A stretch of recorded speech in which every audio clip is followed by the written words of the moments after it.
Münsterrebellion. From Wikipedia, the free encyclopedia. The Münster Rebellion, German, Tauferreich von Münster, Anabaptist Dominion of Münster, was an attempt by radical Anabaptists to establish a communal sectarian government in the German city of Münster, then under the large Prince-Bishopric of Münster in the Holy Roman Empire. The city was under Anabaptist rule from February 1534, when the city hall was seized and Bernhard Knipperdoling installed as mayor, until its fall in June 1535. It was Melchior Hoffmann who initiated adult baptism in Strasbourg in 1530, and his line of eschatological Anabaptism, that helped lay the foundations for the events of 1534–35 in Münster. Rebellion. Historical drawing of the execution of the leaders of the rebellion. In the background, the cages are already in place at the old steeple of St. Lambert's Church.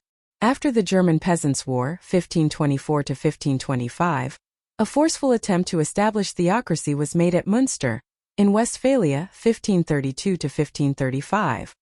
Here the Anabaptists had gained considerable influence, through the adhesion of Bernhard Rothmann, the Lutheran pastor, and several prominent citizens and leaders, including Jan Mathies, also spelled Mathies, Mathages, Matheson, Mathesoon, a baker from Haarlem, and Jan Bockelsen or Bukelsen, a tailor from Leiden. Bernhard Rothmann was a tireless and vitriolic opponent of Catholicism and a writer of pamphlets that were published by his ally, the wealthy wool merchant Bernhard Knipperdoling. The pamphlets at first denounced Catholicism from a radical Lutheran perspective, but soon started to proclaim that the Bible called for the absolute equality of man in all matters, including the distribution of wealth. The pamphlets, which were distributed throughout northern Germany, called upon the poor of the region to join the citizens of Münster to share the wealth of the town and benefit spiritually from being the elect of heaven. With so many Anabaptist adherents in the town, Rothmann and his allies had little difficulty obtaining possession of it at the elections for the magistracy and placing Bernhard Knipperdoling as the mayor, after deposing the mainly Lutheran magistrates, who until then had seen him as an ally in their own distrust of, and dislike for, Catholics. Mathies was a follower of Melchior Hoffmann, and after Hoffmann's imprisonment at Strasbourg, Mathies obtained a considerable following in the Low Countries, including Bockelsen, who became known as John of Leyden. John of Leyden and Gerrit Boekbinder had visited Münster, and returned with a report that Bernhard Rothmann was in Münster teaching doctrines similar to their own.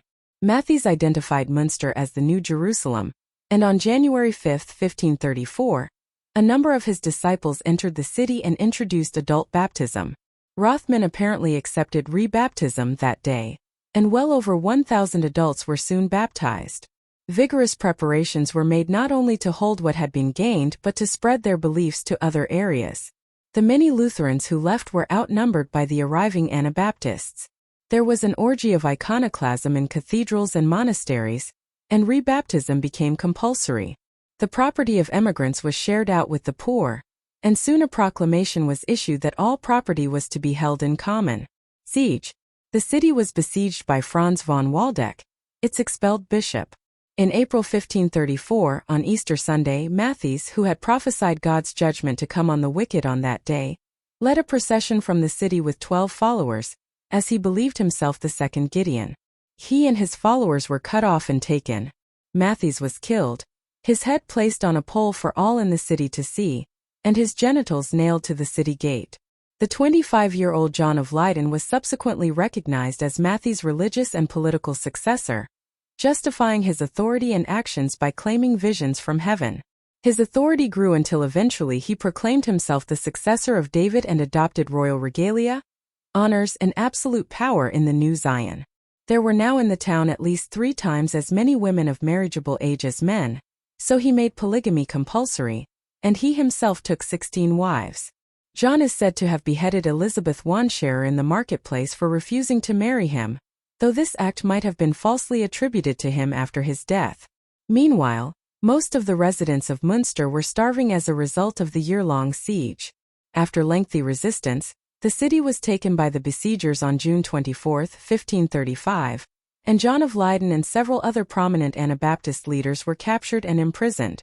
In January 1536, John of Leyden, Bernhard Knipperdoling and one more prominent follower, Bernhard Krechting, were tortured and executed in the marketplace of Münster.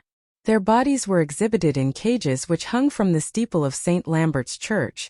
The bones were removed later, but the cages hang there still. Aftermath. Cages of the leaders of the Munster Rebellion at the steeple of St. Lambert's Church. The Munster Rebellion was a turning point for the Anabaptist movement. It never again had the opportunity of assuming political importance, as both Catholic and Lutheran civil powers adopted stringent measures to counter this. It is difficult to trace the subsequent history of the group as a religious body, through changes in the names used and beliefs held. The Battenbergers under Jan van Battenberg preserved the violent millennialist stream of Anabaptism seen at Munster. They were polygamous and believed force was justified against anyone not in their sect. Their movement went underground after the suppression of the Munster Rebellion, with members posing as Catholics or Lutherans as necessary.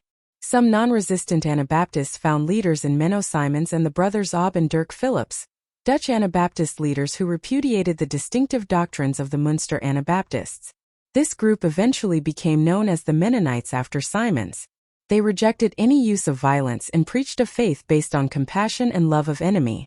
In August 1536, the leaders of Anabaptist groups influenced by Melchior Hoffman met in Bocholt in an attempt to maintain unity.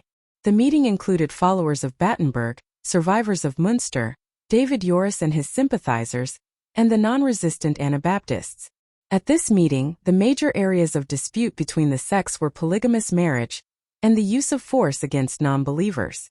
Joris proposed compromise by declaring the time had not yet come to fight against the authorities, and that it would be unwise to kill any non-Anabaptists. The gathered Anabaptists agreed to the compromise of no more force, but the meeting did not prevent the fragmentation of Anabaptism.